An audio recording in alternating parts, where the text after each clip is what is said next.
budaya, pola hidup yang mungkin kita orang Indonesia sendiri belum tentu juga menyerapnya dengan sebaik itu. Dan tentu tadi Mbak Ambar mengatakan sampai saat ini hanya hal baik saja yang beliau dapatkan. Wah, itu sungguh menyenangkan sekali ya Mbak ya. Harapan kita dengan berbagai kesan baik ini terjalin kerjasama yang tentu saja baik begitu.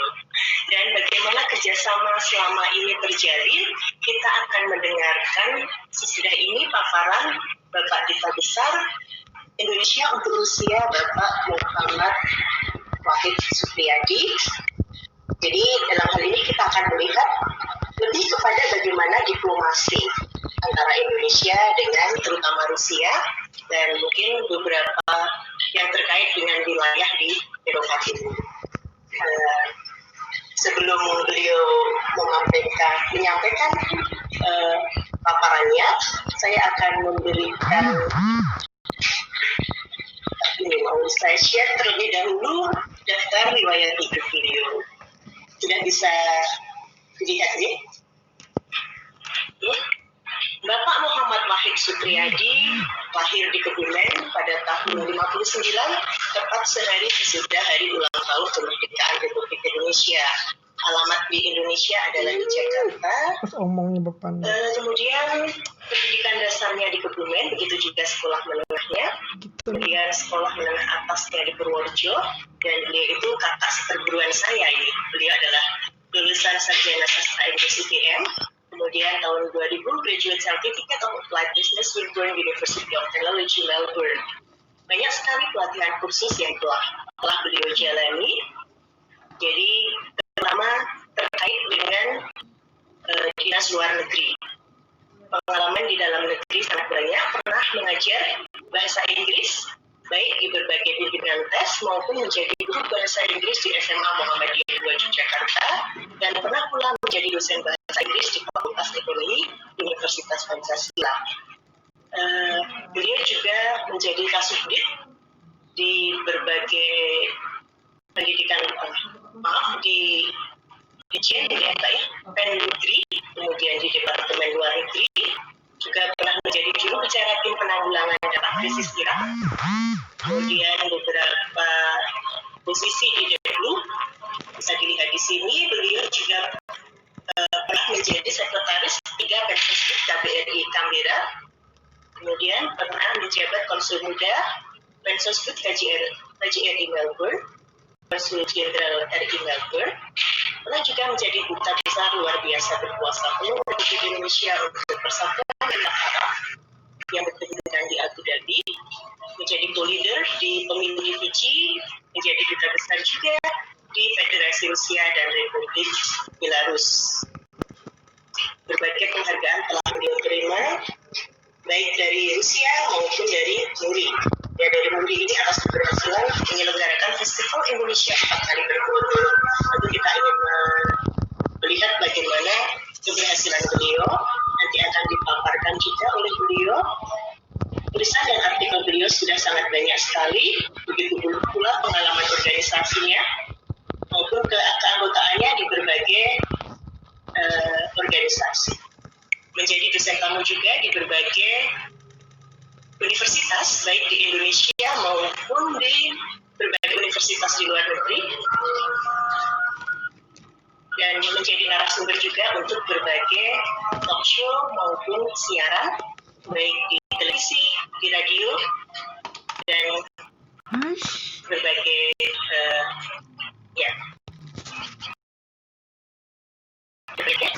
Baik, untuk selanjutnya kita persilakan saja kepada Bapak Duta Besar Republik Indonesia untuk Rusia, Bapak Muhammad Wahid Supriyadi. Mohon Pak.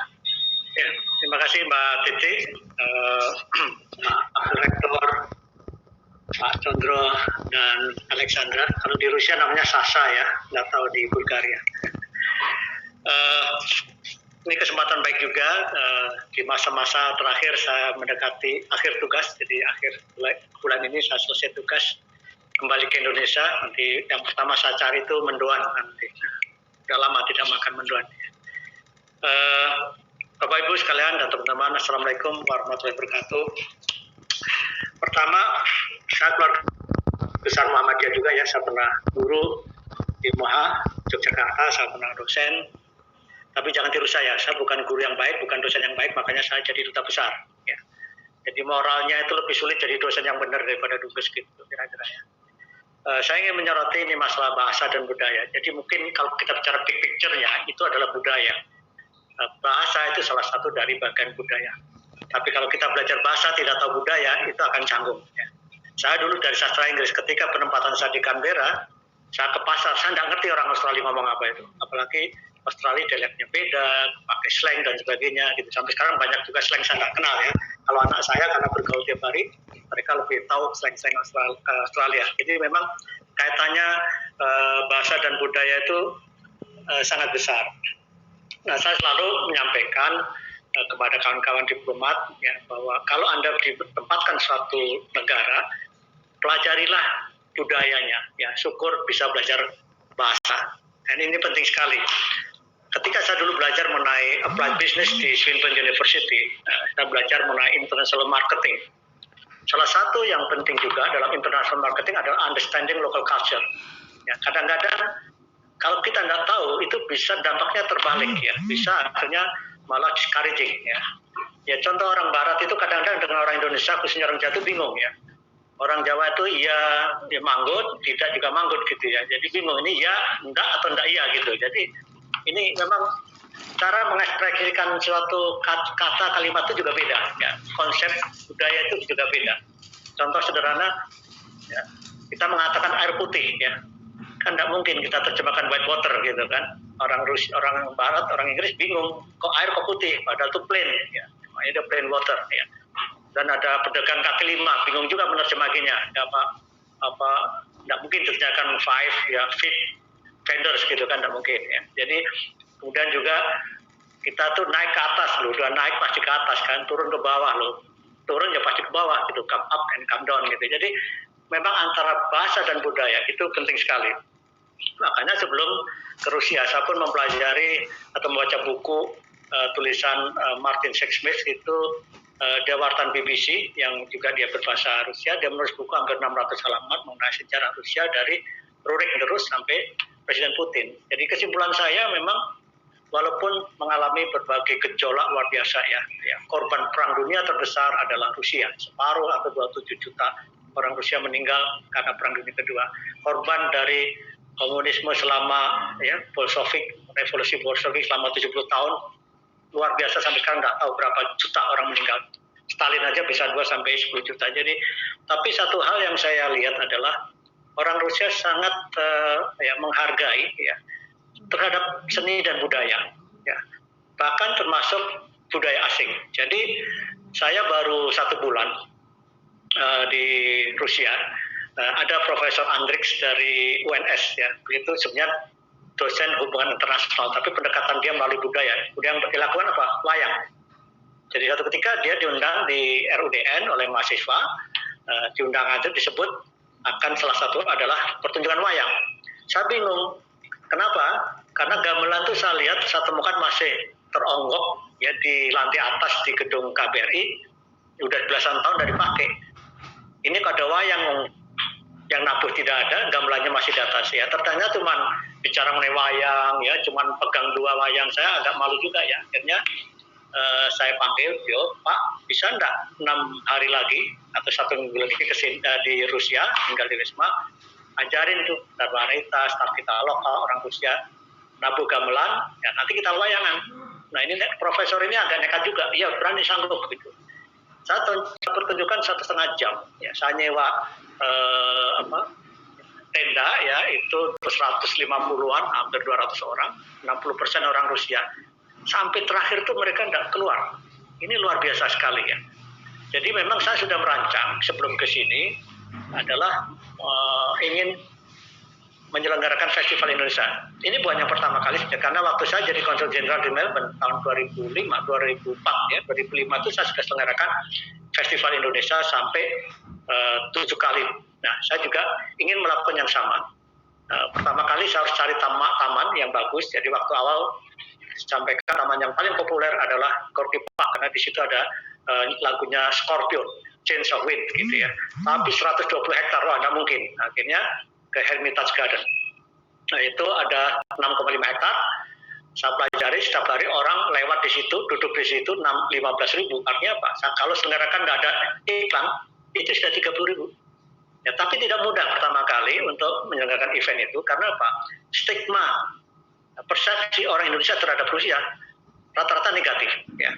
Apalagi banyak yang kita tidak tahu bahwa Rusia ini sudah beda dengan Uni Soviet. Memang di PBB Russia is the extension of Soviet Union ya, tetapi sini sudah yang berkuasa bukan Partai Komunis lagi, Partai United Russia yang saya katakan kadang-kadang mirip seperti Golkar, dan Partai Komunis ada 10% kursinya. Jadi orang tidak mengerti, masih terinspirasi oleh film-film Hollywood. Kalau film Hollywood itu kan orang-orang Eropa Timur kayak Sasa gitu ya, orang Rusia itu kan diam ya, nggak bisa bicara ya, dan susah diajak bicara gitu ya, KGB di mana-mana gitu. Nah, jadi untuk mengisi 30 booth itu saya setengah mati harus meyakinkan. Tapi begitu meledak, 68.000 yang datang. Tahun berikutnya sudah 70 booth diisi oleh banyakkan perusahaan-perusahaan itu. Nah di situ kita tampilkan budaya kita.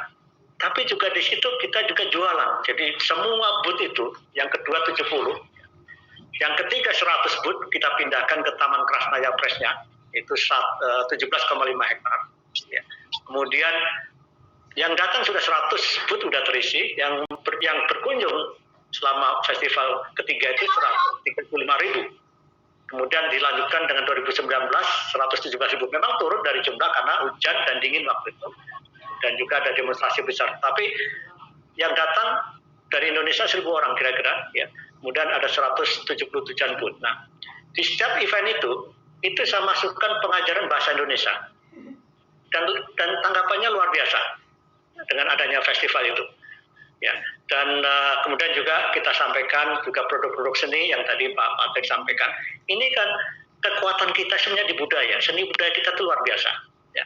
Saya pernah waktu saya diberikan gelar Profesor Kehormatan di Tom State University, ada pertanyaan dari seorang profesor sebelum acara diselesaikan. Ya. Dia bilang, karena di awal saya sampaikan, tidak ada negara yang as diverse as Indonesia, yang begitu aneka ragam seperti Indonesia. Kita terdiri dari 700 ethnic group, mungkin lebih, ya, dengan bahasa yang berbeda. It's totally different language, it is not dialect. Ya, kalau dialect, Banyumasan sama Jogja, ya masih ngerti lah, kita ngapak-ngapak dikit, orang Jogja masih ngerti, orang Solo gimana. Kita sering diketawain aja kalau kita ngapakin, ya. Tapi we can understand each other, kan gitu. Nah ini, saya ke Jawa Barat pakai bahasa Sunda, nggak ngerti mereka. Teman orang Jawa Barat pakai Sunda ke saya nggak ngerti. Ya, belum ke Sumatera dan sebagainya. Dia tanya, kenapa Indonesia masih bisa bersatu seperti ini? Soviet sudah tinggal cerita lagi. Ya.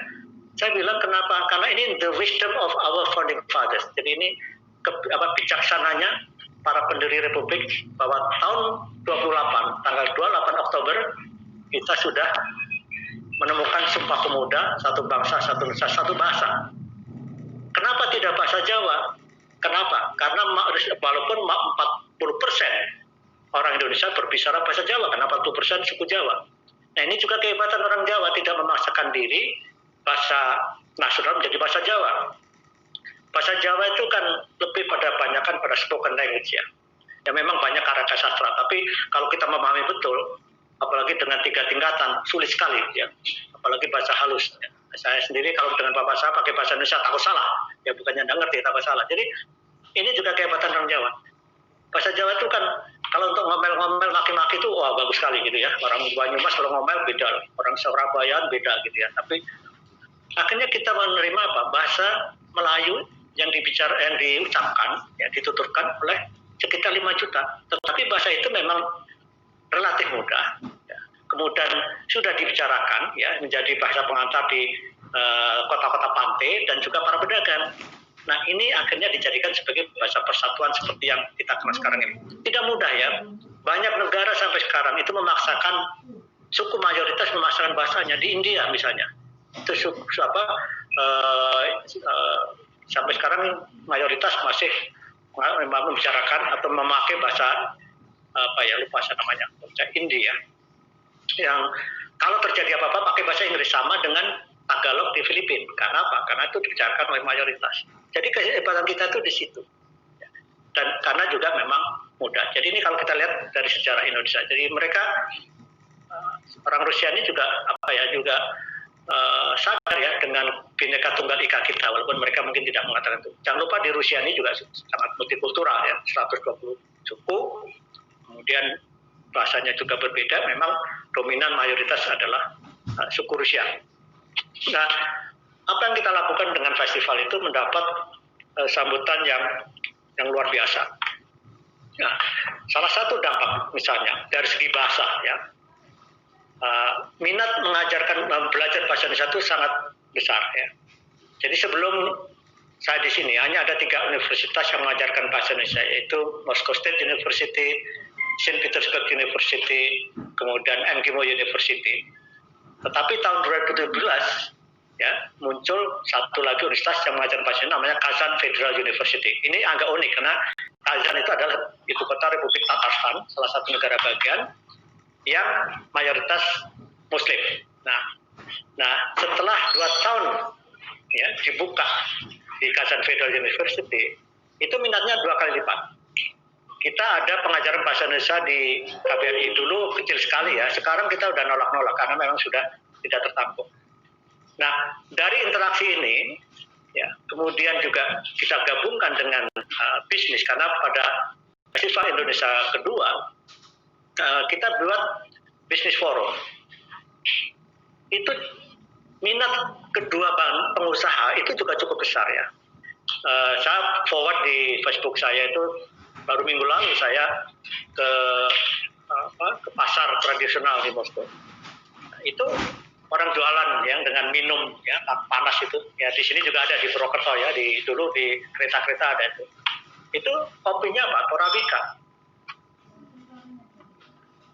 ya. Saya di tengah gurun, kalau musim dingin bisa -40, saya ke pasar itu juga ada, saya temukan di situ ya. Saya memang suka ke pasar karena waktu kecil saya tuh suka belanja karena saya anak pertama di kampung ya. Kalau ibu saya cari uang, saya yang masak. Jadi tapi ini satu yang festival ini saya sebut satu one stop shopping gitu. Jadi semua ada di situ. Jadi ada seninya, pertunjukannya itu dari jam 12 sampai festival pertama kita belum banyak. Putus. Dengar ya, bisa didengarkan? Jadi festival pertama kita belum banyak pengalaman ya. Jadi akhirnya yang mengisi acara ini adalah orang-orang Rusia. Jadi akhirnya kita punya satu sanggar namanya Dadali. Ya. Itu sanggar Dadali khusus untuk gamelan ya.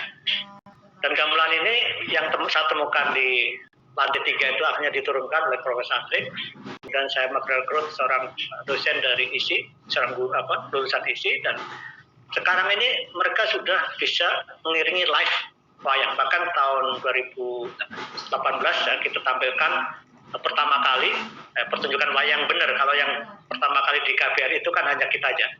Itu kita tampilkan di Tchaikovsky Theater. Ini teater paling top di Rusia. Dan baru pertama kali sejarahnya wayang tampil di situ dengan dalang siapa? Ki Anom Suroto. Ya. Hampir semua Wiyoganya itu adalah orang-orang Rusia ya. Sindennya juga ada Yulia, itu sudah menyanyi ya. Saya ini agak passion dengan wayang karena waktu kecil tuh sebenarnya cita-cita saya bukan jadi duta besar, cita-cita saya jadi dalang. Dari dulu ada dalang terkenal dari Purwokerto namanya Dalang Bawor, mungkin ada yang kenal kalau generasi tua ya. Karena dalang zaman dulu tuh kan selebritas ya, jadi istrinya banyak cantik-cantik gitu ya. Tapi ternyata saya tidak seperti Pak Patrik, saya tidak punya jiwa seni Pak Patrik. Jadi saya belajar ternyata tidak bisa saya bikin wayang sendiri ya. Ternyata seni saya dari situ. Ya, jadi itulah makanya jadi dubes gitu. Jadi kalau saya dulu seninya bagus sudah jadi dalang gitu. Mungkin istrinya lebih dari satu ya, karena kebanyakan kalau istrinya banyak cantik. Nah, itu ternyata mendapat sambutan yang luar biasa. Bahkan kita tampilkan juga di Saint Petersburg ya. Itu juga kapasitas 700 penuh ya. Sampai-sampai juga di sekolah kita tampilkan ya. Dan bagaimana orang Rusia itu sangat menghargai itu, sehingga ketika festival Indonesia kita selenggarakan, itu biasanya acara terakhir, hari terakhir, itu live 1,5 jam. Saya khawatir ya waktu itu jangan-jangan orang pada tidak datang ya, karena kalau paham mereka kabur. Ya. Memang kita terjemahkan pakai bahasa lokal ya, langsung, tetapi luar biasa penerimaannya dan sampai acara terakhir ditutup itu masih penuh. Ya. Jadi sampai main stage itu penuh oleh orang-orang Rusia. Jadi ini saya kira yang mendorong saya bahwa diplomasi budaya ini adalah payung dari semua diplomasi itu. Ya. Kalau kita lihat misalnya apa yang dilakukan oleh Amerika dengan Hollywood culture, ya, K-pop, ya, Korean, ya, J-pop, Jepang, itu sebenarnya kan budaya. Ya, orang Amerika jualan itu dari teknologinya, dari bajunya, dari kartunnya, semua tuh jadi duit. And why not us? Nah, memang kita ini ya, terutama budaya Jawa, itu kan dari kecil dibilangin ojo pamer. Ya. But you cannot do this ya, karena the world is developing so fast ya. Dunia ini berkembang sangat besar. If you do not promote, nobody know you gitu loh. Jadi saya, dan itu sudah saya lakukan sejak saya konjen di Melbourne. Saya duta besar di Emirat Arab di Abu Dhabi. Saya bikin event yang besar walaupun tidak sebesar di sini. Dan sambutannya ternyata luar biasa. Jadi kalau kita kombinasi dengan budaya, orang akan menghargai kita. Karena mereka tahu budaya kita ini sangat tinggi, sangat luhur ya. Gamelan itu mungkin udah 1000 tahun ya.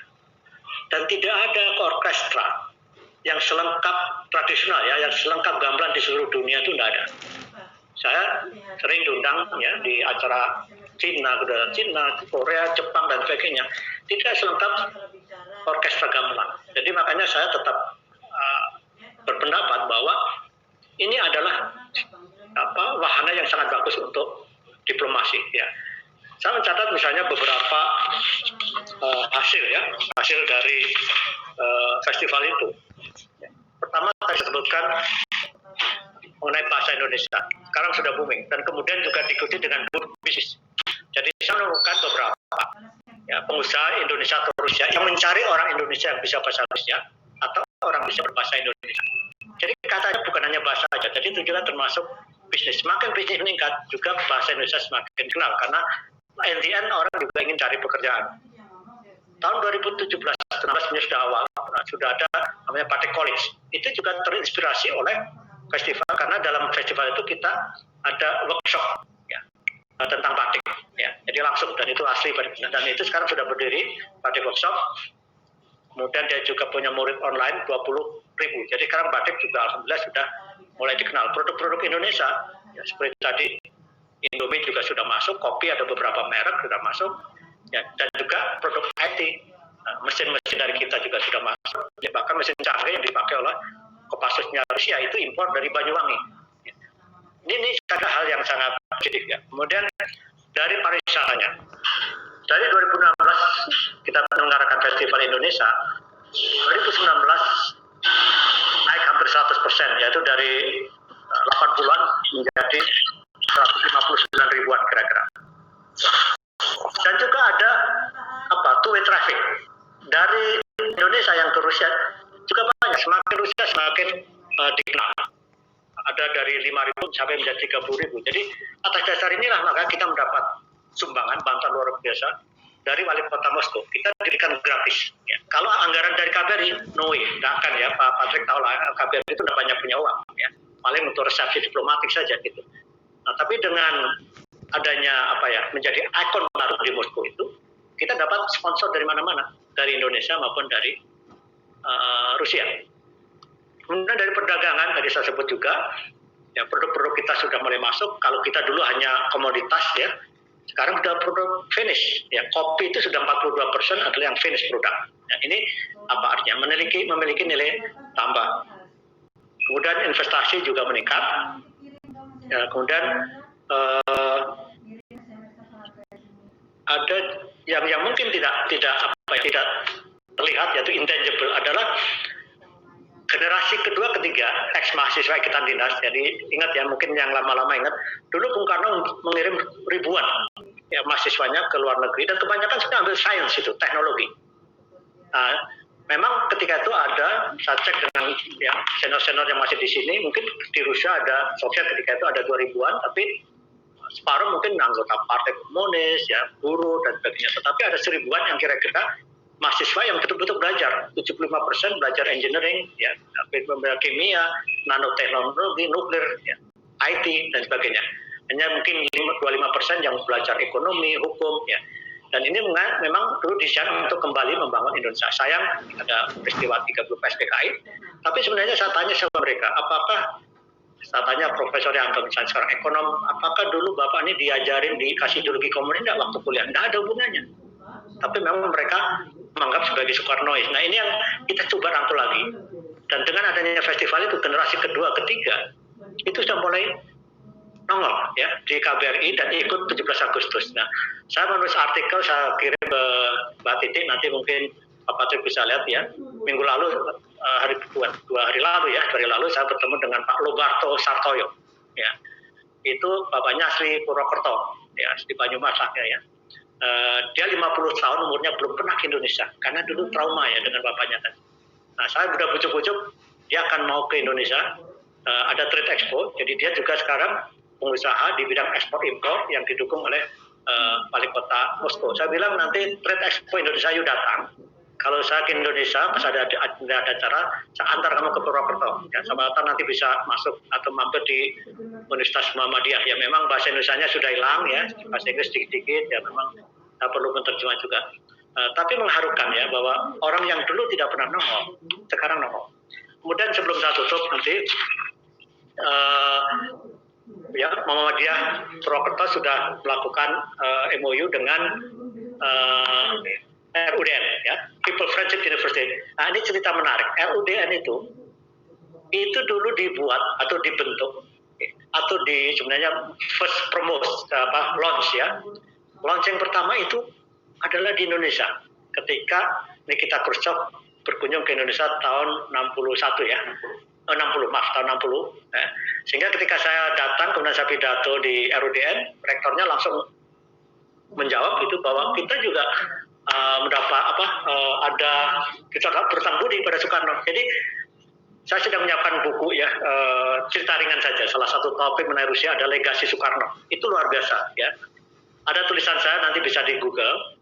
Saya bertemu dengan anak umur 10 dan 12 tahun di Dagestan yang mayoritas Muslim, namanya Soekarno bin Kamilovich ya, Soekarno bin Kamil, Soekarno bin Mohammadovich Muhammad. Saya heran ya kalau umurnya 60 ke atas wajar ya, tapi anak 10-12 tahun namanya pakai Soekarno. Ternyata setelah kakek itu buyut ya. Nah, buyut si Soekarno kecil namanya Musa adalah pengagum Soekarno. Ketika Soekarno datang tahun 61 ada kongres, bukan kongres, ada pertemuan Partai Komunis, kemudian diundang dari daerah dan dari luar. Nah, si Musa datang. Nah, ketika itu hari Jumat ya. Ini hebatnya Soekarno ini kalau dia keluar negeri dia menggambarkan I'm representing the biggest Muslim population in the world. Ya. Dia tidak lupa dengan bajunya dan itu hari Jumat tengah hari dia minta waktu untuk sholat. Padahal sebagai musafir sholatnya belakangan juga bisa. Tapi Soekarno memang seorang artis gitu ya. Dan diizinkan oleh Nikita Khrushchev. Nah si Musa ini saking kagumnya, ini luar biasa nih Soekarno. Berani di tengah-tengah negeri komunis, tengah-tengah pidato acara dia minta waktu untuk sholat. Nah, anaknya lahir tahun 62 diberi nama Soekarno bin Musa. Jadi ceritanya pandang mengenai ini. Jadi saya kira jadi artinya apa? Kita punya hubungan sejarah yang bagus. Jangan lupa tahun 62-an ketika kita merebut Irian Jaya, ya, itu dukungan terbesar alutsista itu ada dari Rusia. Kita waktu itu menjadi negara 62-an, ya, menjadi the biggest military power in Southern Hemisphere. Jadi kita menjadi negara dengan kekuatan militer terbesar di Bulan Selatan. Belanda itu ngeper, kita punya 12 kapal selam, 6 kapal selam kaptennya itu orang Rusia, orang Soviet ketika itu. Nah, memang sempat stagnan pada waktu Orde Baru ya, karena G30 SPK. Tapi sebenarnya kalau kita lihat bukunya Salim Said ya, judulnya Gestapo buku itu, sebenarnya memang keterlibatannya itu dari PKI ke Partai Komunis dari Tiongkok, dari Cina ketika itu. Justru ketika itu antara Soviet dengan Cina itu hubungannya sangat panas. Ya. Ada cerita Aidit dimaki-maki di Rusia sama Michael Suslov, ideolog Partai Komunis, karena dia sudah leaning on packing line gitu, yang artinya akan terjadi revolusi, terjadi pertumpahan darah. Ini bukunya menarik sekali, mungkin bapak-bapak bisa baca juga. Jadi itu sejarah panjang itu. Kemudian yang sekarang setelah itu memang Pak Hatta akhirnya datang zaman Gorbachev, setelah Rusia Soviet sudah mulai terbuka. Bu Mega tahun 2003 datang dan ditandatangani semacam MOU kerjasama hubungan yang kemitraan abad 21. Nah, Presiden Jokowi 18 sampai 20 Mei 2016 sudah datang berkunjung, dan treatment dari Presiden Presiden Putin luar biasa. Memang sekarang kita dalam taraf untuk menandatangani strategic partnership, itu hubungan paling tinggi di antara kedua negara karena ditandatangani langsung oleh kepala negara. Sayangnya memang there's nothing we can do dengan adanya COVID ini. Festival Indonesia kelima yang sudah saya rancang juga akhirnya semua kita cancel. Mudah-mudahan Corona cepat berlalu. Tapi saya juga mengimbau pada Universitas Muhammadiyah Purwokerto yang sudah ditandatangani bisa dikembangkan, dan juga banyak universitas di Rusia ini sangat welcome dengan kerjasama dengan Universitas Indonesia. Mereka, saya datang ke 24 negara bagian, saya selalu datang ke universitas, selalu diterima oleh rektor, dan dia bilang, pakai nih laboratorium untuk Indonesia, nanti asal ada MOU-nya, gratis untuk Indonesia. Dan jangan lupa, sangat murah. Kalau UMP untuk meningkatkan kualitasnya ya, terutama untuk dosen-dosen, ya, kita mengirim satu ke negeri barat, bisa ngirim 10 ke Rusia. Nah, sangat murah. Kemudian living cost juga sangat murah, seperti di Indonesia. Jadi ini saya kira ada satu beasiswa juga yang ditawarkan oleh pemerintah Rusia yang melalui kedutaan mereka di Jakarta, di Pusat Kebudayaan Rusia (PKR). Itu 1 tahun kuota 160, tapi memang itu lebih pada tuition fee. Tapi kalau Universitas Muhammadiyah setiap tahun bantu $300 itu lah, kecil lah kira-kira ya. Nanti sampaikan ke Pak Wakil Rektor ya. Dan sudah ada yang sekarang dengan bahasa Inggris. Tapi kalau pesan saya, ya pakai bahasa Rusia lah. At least bahasa Inggris kita tahu, bahasa Rusia itu adalah plus. Nah, saya akan tutup. Kalau nanti ada pertanyaan silakan. Ini menarik sekali. Ada anak umur 6 tahun, namanya Marsha. Ya, dia itu sangat impress ketika dia ikut Festival Indonesia. Dia sangat impress ya ketika ada acara nyanyi lagunya Siti Badriah Cantik itu. Dia akhirnya menghafalkan lagu Cantik itu. Dan ada kawan kita di kedutaan ya melihat dia di Instagram. Akhirnya saya bilang, bisa nggak nanti 17 Agustus kita bikin lomba cantik. Ini masa ini karena teknologinya mungkin belum pas ya. Jadi kita coba mudah-mudahan bisa didengar suaranya. Dia menyanyikan lagu Cantik, 90% aksennya itu Indonesia, nggak kelihatan Rusia. Dia tidak ngerti artinya. Artinya akhirnya apa? Bulan Oktober, 2 bulan setelah itu, artinya Oktober lalu, dia dengan ibunya ngajak Indonesia selama 2 bulan.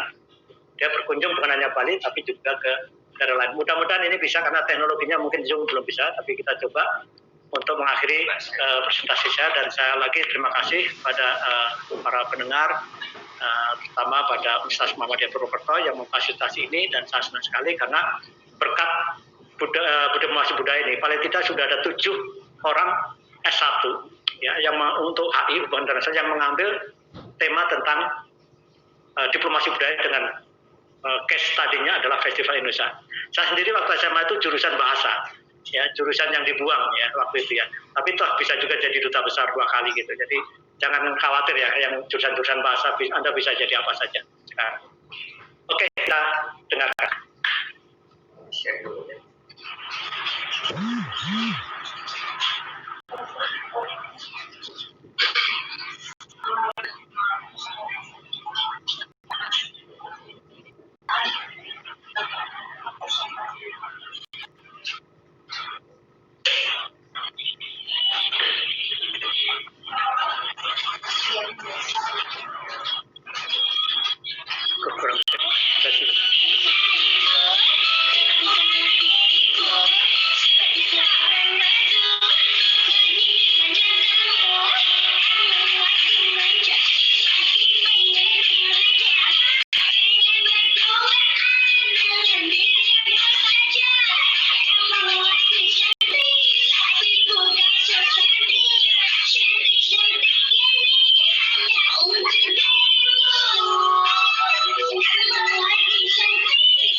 Mudah-mudahan bisa didengar ya kan, atau bisa didengar nggak Pak Titi? Ya, bisa Pak. Bisa. Terima kasih. Dari sana, pronunciation-nya bagus sekali. Ya. Artinya apa yang kita lakukan ini kita harus mendorong karena untuk mulai belajar melalui lagu. Tadi kan lagu-lagu populer mulai ditawarkan. Ini lagu cantik yang sangat menarik. Dan ini kita setelah acara selesai kita ada dulu poco-poco, ada temu pamirin, nah terakhir cantik ini rupanya sangat berkesan di hati pendengar dan pemirsa. Saya kira dari saya cukup itu. Assalamualaikum warahmatullahi wabarakatuh. Waalaikumsalam warahmatullahi wabarakatuh. Terima kasih sekali Pak Wahid atas paparannya dan sungguh menarik ya. Jadi kita lihat bahwa budaya itu menjadi payung diplomasi. Dan kalau tadi kita berbicara tentang khususnya bagaimana diplomasi yang dilakukan oleh Bapak Duta Besar dengan negara Rusia, kita juga melihat bahwa Rusia mungkin tidak sama dengan apa yang dipikirkan kebanyakan orang ya Pak ya. Jadi sebetulnya bisa dijalin kerjasama dengan lebih baik lagi untuk masa-masa yang akan datang, karena sudah ya kita melihat bagaimana kerja keras Pak Wahid untuk menjalin kerjasama yang baik dengan Rusia sudah bisa dilihat hasilnya ya, tinggal tindak lanjutnya untuk waktu-waktu yang akan datang. Oke, tadi saya juga tertarik Pak tentang bagaimana semua yang tradisional juga bisa dilihat di Moskow ya, tentang kopi Indonesia dilihat di pasar tradisional, juga bagaimana wayang dengan antusiasme penonton yang luar biasa, juga masih banyak lagi ya yang rasanya akan menjadi pembicaraan yang sungguh menantang untuk kita tindak lanjuti. Oke, untuk selanjutnya kita akan adakan sesi tanya jawab. Jadi sudah ada beberapa penanya yang mengajukan pertanyaan di sini. Tapi akan saya urutkan dulu saja dari pertanyaan yang awal tadi ya. Tadi pertama ada pertanyaan untuk Pak Pratik. Pak Pratik sudah siap untuk menjawab pertanyaannya Pak? Oke, monggo.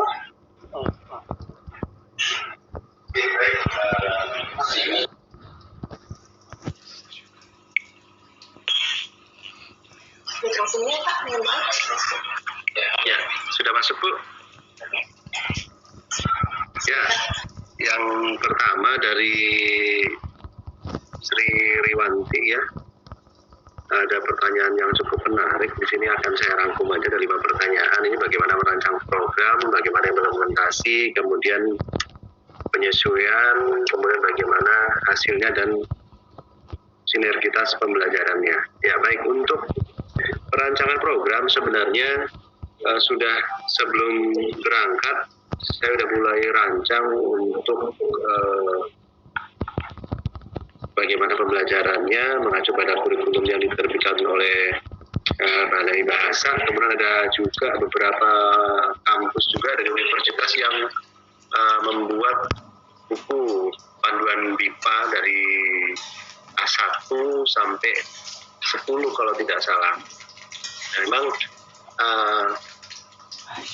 tentunya sebagai pengajar kita butuh melihat bagaimana kondisinya ya, tidak sama setiap apa yang kita hadapi. Contoh pengajaran BIPA di UMT misalkan, kemudian dengan langsung di sana yang memang basis bahasanya adalah bahasa Bulgaria, kemudian juga walaupun bahasa Inggrisnya cukup bagus karena untuk Fakultas Filologi itu mereka salah satunya harus menguasai bahasa Inggris memang. Nah, kemudian kreativitas memang kita perlukan supaya pembelajaran menarik, kemudian juga bagaimana merancang setiap pembelajaran dengan hal yang berbeda. Contoh kalau untuk saya itu saya sudah sampaikan tadi menggunakan lagu juga, ada juga berupa naskah cerita anak-anak, kemudian nanti di akhir masing-masing menjadi aktor, itu semacam drama seperti itu. Kemudian juga untuk kesulitannya sendiri itu kalau saya memang lebih terkendala bahasa. Jadi tapi cukup memang bisa akhirnya melakukan pembelajaran dengan mahasiswa-mahasiswa di sana. Ya memang perlu waktu yang ekstra juga sebelum mengajar, harus mempersiapkan materi, belajar lagi, dan saya didampingi juga oleh salah satu mahasiswa di sana yang sudah pernah belajar bahasa Indonesia di Universitas Sofia maupun dan mahasiswa di Indonesia juga. Kemudian kalau saya penyesuaiannya berikutnya adalah masalah cuaca, sangat dingin sekali ketika mulai musim salju, sudah peralihan aja sudah hampir -5, sampai terakhir itu udah -10 gitu. Jadi kalau mau keluar ruangan agak perlu ekstra bawa perlengkapan. Kemudian juga untuk pembelajaran seni memang saya tidak satukan di situ, karena pembelajaran seni itu lebih banyak dilakukan di KBRI. Jadi waktunya biasanya sore, itu setelah dari KBRI selesai jam kerja, kita laksanakan sampai malam. Itu pesertanya ada dari mahasiswa, kemudian juga ada warga sendiri, bahkan pernah itu ada yang umurnya di atas 50 tahun atau 60 tahun, itu ada yang masih antusias ikut. Kemudian juga ada dari keluarga, baik dari staf di KBRI maupun warga yang tinggal di sana. Nah, kemudian untuk hasilnya sendiri di bahasa kami ujikan berupa tes, memang tes tulis, di akhir ada tes ucapan berbahasa walaupun masih tingkat dasar, perkenalan, kemudian mengenal benda-benda, objek, dan lain-lain di situ. Kemudian kami dokumentasikan memang dengan menghadirkan, ada kebetulan orang Indonesia yang ada kerja di sana. Saya minta dia untuk coba Mbak mengetes percakapan dengan mahasiswa, itu di akhir memang seperti itu. Nah, kemudian untuk yang seni itu lebih banyak berorientasi nanti ikut ke event. Jadi ada beberapa event yang kita ikuti di situ. Pernah ada peliputan dari TV nasional di sana, itu ada di pameran handicraft kalau tidak salah itu. Kemudian juga di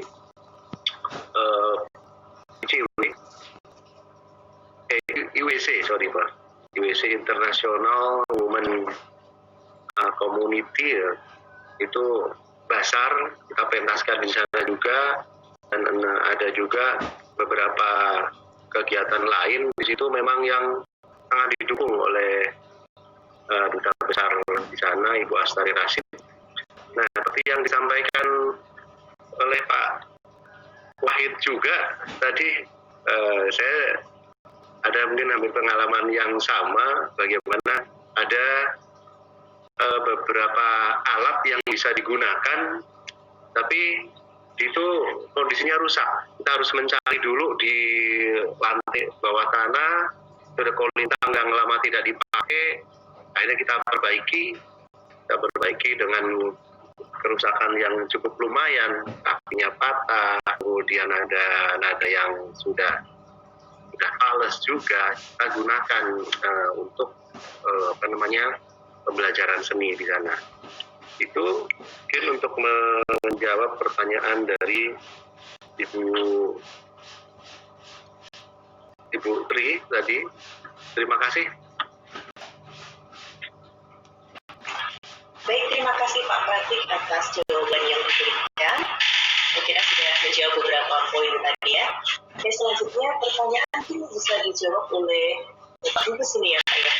Pertanyaannya demikian Pak, saya salah satu penerima beasiswa Rusia tahun 2020 dan pernah punya pengalaman mengajar IPA di salah satu lembaga swasta di Yogyakarta. Pertanyaan saya, apakah mahasiswa Indonesia yang studi di luar negeri bisa membantu mengajar IPA? Dan bagaimana nanti peran pemerintah dalam memfasilitasinya?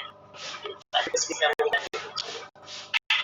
Ya, jadi kita setiap tahun di sini menerima guru BIPA, yaitu untuk mengajar di Bosco State University dan kadang-kadang membantu kita di KBRI, tetapi itu aplikasinya melalui Kemdikbud. Ya. Jadi yang terakhir pulang baru bulan yang lalu kalau salah. Tapi selalu ada permintaan dari Rusia karena semakin terkenal, semakin populer. Kita juga memanfaatkan karena kita sendiri di KBRI kan tidak punya yang ahli khusus pendidikan mengenai pengajaran bahasa ya, untuk penutur asing ya. Tapi kita tetap ada pelajaran yang mungkin ala kadarnya, tetapi akan lebih baik kalau memang dikirim dari BIPA. Jadi pendaftarannya melalui Kemdikbud ya, jadi bukan melalui KBRI. Dan semua nanti kan biaya-biayanya semuanya ditanggung oleh KBRI. Dari Kemdikbud, kemudian dari universitas nanti dia menanggung dari segi akomodasi.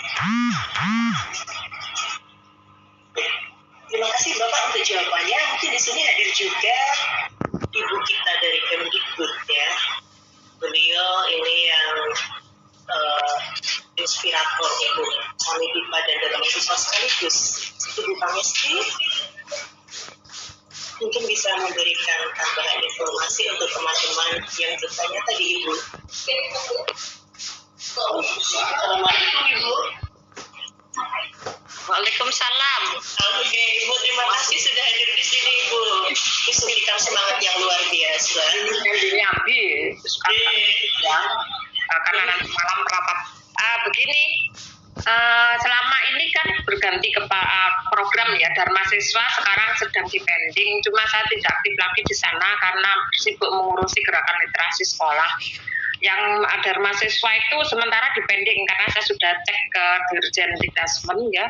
Apakah masih berlanjut atau bagaimana, ternyata dipending dulu karena ada COVID itu ya, itu yang dari Dharma Siswa.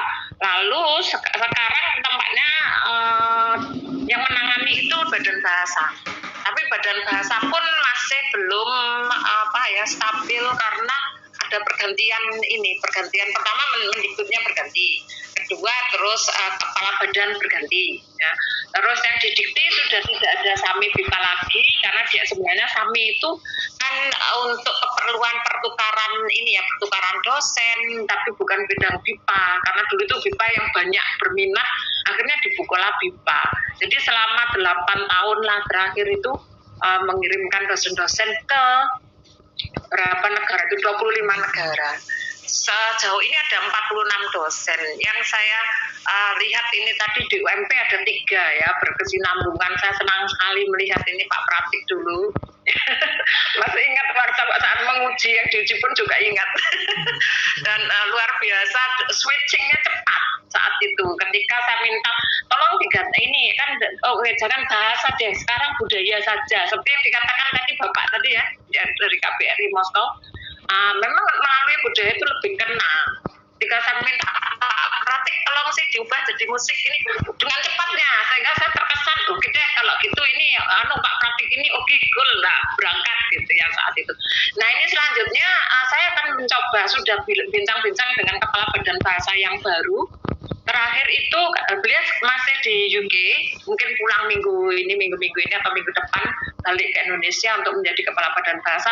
Saat itu angkatan terakhir itu dari alumni ENU itu Mbak Leni Swek itu mengajar di Nottingham University dan itu tampaknya tersambut baik sehingga beliau tahu, dan Mendikbud saya dengar bocoran dari teman saya Dirjen itu mengatakan tertarik pada internasionalisasi bahasa Indonesia. Nah, itu nanti berlanjut. Saya coba approach beliau, nanti Kepala Badan Bahasa itu seperti apa nanti bisa dilanjutkan. Kan sayang gitu ya, sementara COVID ini berhentilah sambil menyusun strategi bagaimana sebaiknya nanti bisa disatukan antara SAMI, Badan Bahasa dan Dharma Siswa itu seperti apa di satu pintu gitu kan. Nah mudah-mudahan itu yang sedang saya pikirkan dan saya sampaikan ke beliau. Sudah saya sampaikan sih, tinggal nanti beliau pulang supaya bisa mengatur lagi seperti apa baiknya. Kalau bisa lebih praktis gitu lebih bagus ya. Terus yang perlu beasiswa itu sebenarnya ada Mbak Amber tadi ya, sebenarnya ada tawaran dari UNJ sih sebenarnya, tapi terus ada COVID batal deh untuk belajar master di Indonesia. Salah satunya di UNJ nanti dengan bebas tuition fee-nya, tapi biaya hidup dan yang lain itu di tahun sendiri. Jadi tuition fee aja yang ini kan lebih bagus, itu bisa master berapa tahun itu paling enggak kan minimum 2 tahun ya, 2 tahun, 2,5 tahun mungkin. Itu yang diupayakan oleh rektor dan BR4. Nanti saya cek lagi ya, kalau memungkinkan nanti bisa ditawarkan. Itu. Kalau bisa saya berkesinambungan dengan Dharma Siswa. Karena betapapun kan harus sudah menguasai C1 misalnya kan, seperti Mbak Amber tadi kan, Mbak Amber C1. Nah itu langsung bisa masuk, itu cepat sekali. Paling-paling penyesuaian untuk bahasa ilmiah, untuk akademik itu paling-paling 6 bulan. Kalau mulai dari nol akan sulit banget kan, kita sudah tahu itu kan si CFR tingkatnya berapa. Nah seperti itu, mudah-mudahan aja Bismillah untuk bisa membuatnya menjadi kenyataan itu satu obsesi tersendiri gitu ya. Terus ada satu lagi program ini ya, harapan saya ini mumpung ada Bapak dari KBRI ya, saya sudah Bapak mengkreasikan jurnal internasional local wisdom yang sangat khas Indonesia. Sudah saya kreasikan, coba nanti tolong minta ini ya Pak, nomor minta Mbak Titik mungkin ya, nomor kontak Bapak ya. Siap. Itu saya sudah kreasikan local wisdom international journal dalam bahasa Indonesia dan bahasa Inggris, supaya nanti bisa baca bahasa Indonesia, dan sebaiknya itu dibagikan for free oleh KBRI di accredited countries. Ada beberapa gitu kan. Nah nanti bisa di-share itu ke kampus-kampus, misalnya ke Sofia University, Pittsburgh University, dan sebagainya, for free gitu. Ada panitia sendiri, sudah saya rancang tahun 2018. Tapi agak masih sulit ya diwujudkan. Dan mudah-mudahan itu bisa diwujudkan, apakah melalui BRIN atau seperti apa. Kalau terlalu sulit nanti coba saya usulkan di UNJ, nanti teman-teman saling bergabung, khususnya yang untuk wisdom yang memang luar biasa saya yakin di Indonesia. Tadi Mbak Ambar kan memunculkan seperti apa sih di daerah ini, daerah itu gitu, luar biasa. Kita punya lokal wisdomnya banyak sekali, dan itu perlu kita pamerkan. Jadi tidak tergantung pada fokus dan sebagainya, tapi coba Indonesia ini muncul sendiri gitu. Ya, terima kasih Mbak Dek. Terima kasih sekali Mbak Hesti. Jadi ya ini sudah yang sangat berkomentar yang jawabnya ya. Semoga tadi yang bertanya cukup puas dengan jawaban yang diberikan. Ini mohon maaf karena waktunya sangat sudah sebetulnya melewati, tapi masih ada penting yang masih ini ya penasaran. Tolong Mbak Amber dijawab. Ada yang menanya tentang kendala awal dalam berkomunikasi belajar bahasa Indonesia. Mbak. Ya, terima kasih. Jadi di awalnya pasti susah karena setiap awal itu pasti susah. Jadi belajar bahasa Indonesia atau bahasa lain pun pasti kita belajar sesuatu yang baru sekali. Jadi butuh banyak waktu, butuh banyak latihan, butuh banyak konsentrasi, dan ya kita butuh rajin. Jadi kalau kita rajin, kita belajar terus, jadi lama-lama kita mulai bisa gitu. Jadi awalnya pasti susah, apalagi saya datang ke Indonesia, saya tidak bisa satu kata pun dalam bahasa Indonesia awalnya. Jadi di universitas waktu itu di ISI Yogyakarta pas saya belajar batik juga, beberapa dosen mereka nggak begitu bisa bahasa Inggris. Jadi itu juga menjadi salah satu alasan saya cepat belajar bahasa Indonesia biar bisa lebih berkomunikasi lebih lancar dengan dosen-dosen saya, dengan teman-teman baru di Indonesia. Karena walaupun mereka bisa bahasa Inggris, itu pasti berbeda kalau kita pakai bahasa lokal, dan itu dihargai, sangat dihargai dan bermanfaat sekali. Jadi di awalnya pasti susah, tapi pelan-pelan, sedikit lama-lama jadi Keren, begitu. lancar sekali. Ya, terima kasih sekali Mbak Ambar ya. Sama-sama. Iya, jadi intinya memang kita harus belajar dan terus belajar gitu ya. Terus belajar. Ya, Adaptasi, terus. iya. Oh, Oke. sebenarnya saya juga sekarang karena saya sudah lama jauh dari Indonesia, sudah 2 tahun.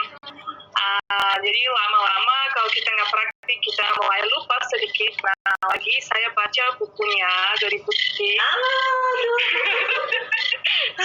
Ini Terima bukunya. kasih Mbak. Saya terima kasih sekali. Saya dikirim buku ini jauh-jauh dari Indonesia.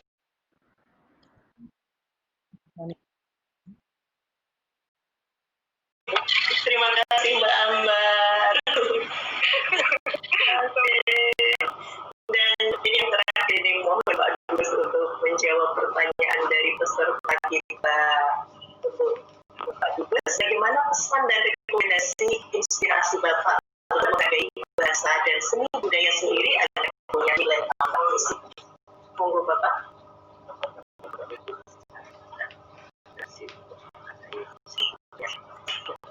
Ya, seperti awal saya katakan bahwa sebenarnya kekuatan kita ini kan di budaya ya. Nah, memang culture kita ini memang melarang kita untuk pamer, tapi kan zaman sudah berubah. Kalau kita tidak pamer, orang lain tidak tahu. Yaitu mungkin dengan bahasa sekarang namanya promosi. Jadi saya kira kita perlu ya, dan tadi disebutkan bahwa local wisdom kita ini banyak sekali. Ya. Dan selalu tema yang di festival itu enggak, walaupun 90% orang Rusia ke Indonesia atau ke Bali, tapi selalu saya sampaikan apa Bali and beyond. Ya memang saya pakai nama Bali karena mereka yang lebih tahu Bali, tapi setiap tahun itu temanya berubah untuk mempromosikan daerah lain. Ya, bahkan tahun lalu itu ada wakil dari Aceh sampai Papua, dan ternyata memang semuanya menarik. Ya, saya sendiri kan tidak paham semuanya, dan itu saya libatkanlah daerah-daerah, karena daerah itu juga punya budget ya.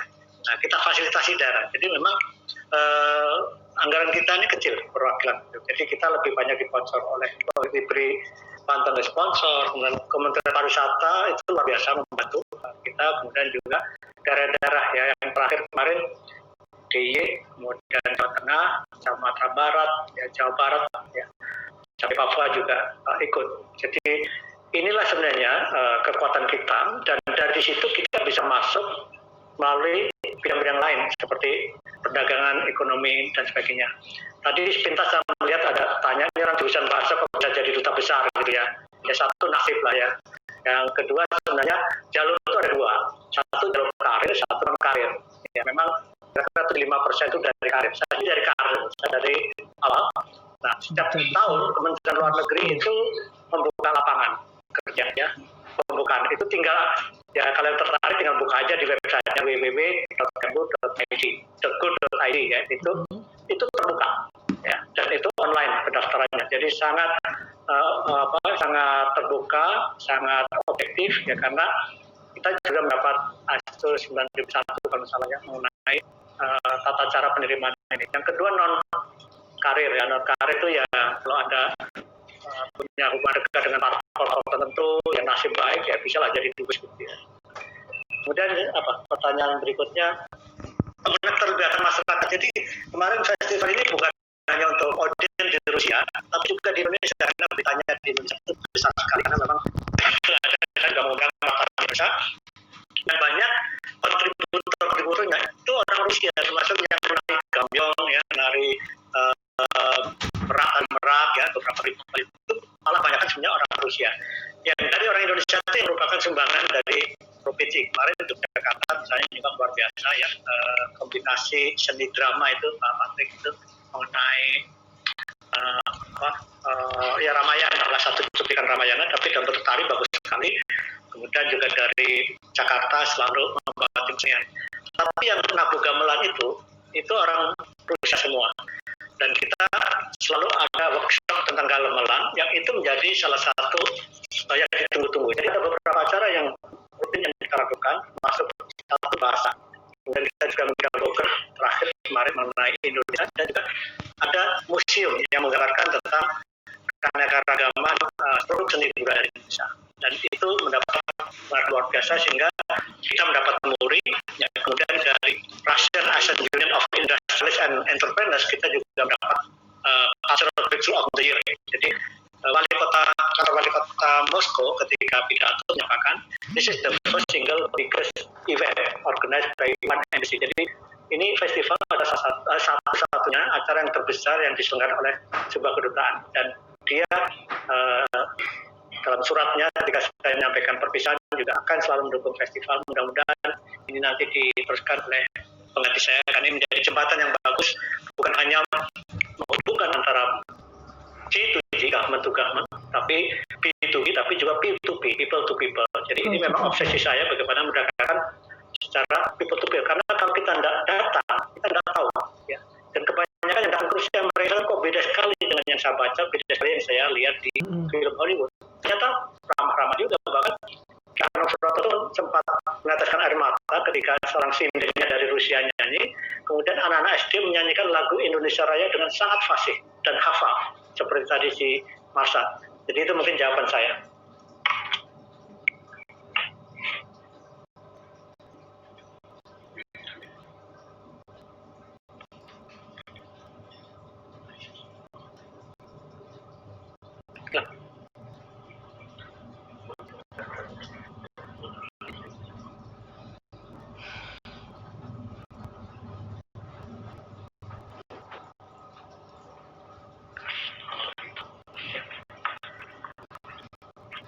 Gimana kalau bisa didengar?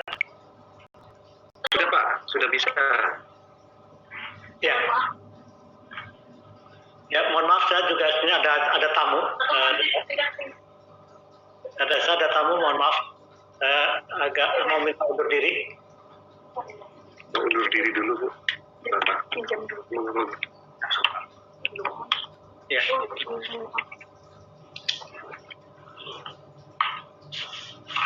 Ganti Pak Adi aja.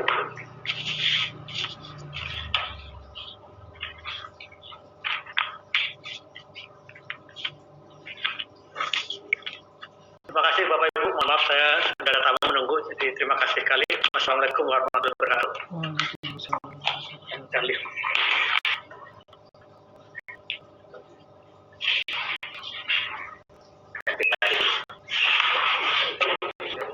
Ya kan ya, berapa?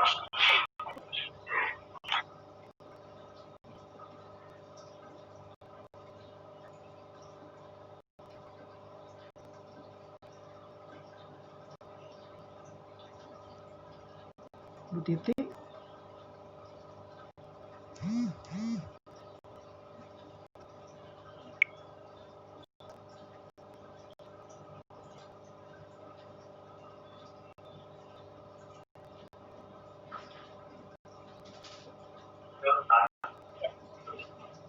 Coba Bapak Ibu. Dengar. Kita bersama kembali ya. Mohon maaf tadi terjadi gangguan teknis.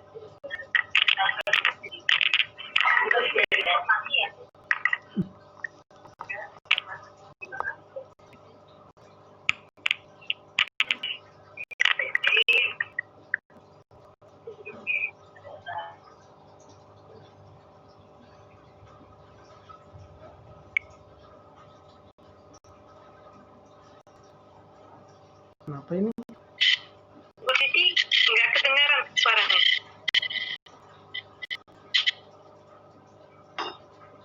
Oke, sudah terdengar ya? Ya. Mohon maaf ya, tadi terjadi gangguan teknis di sini sehingga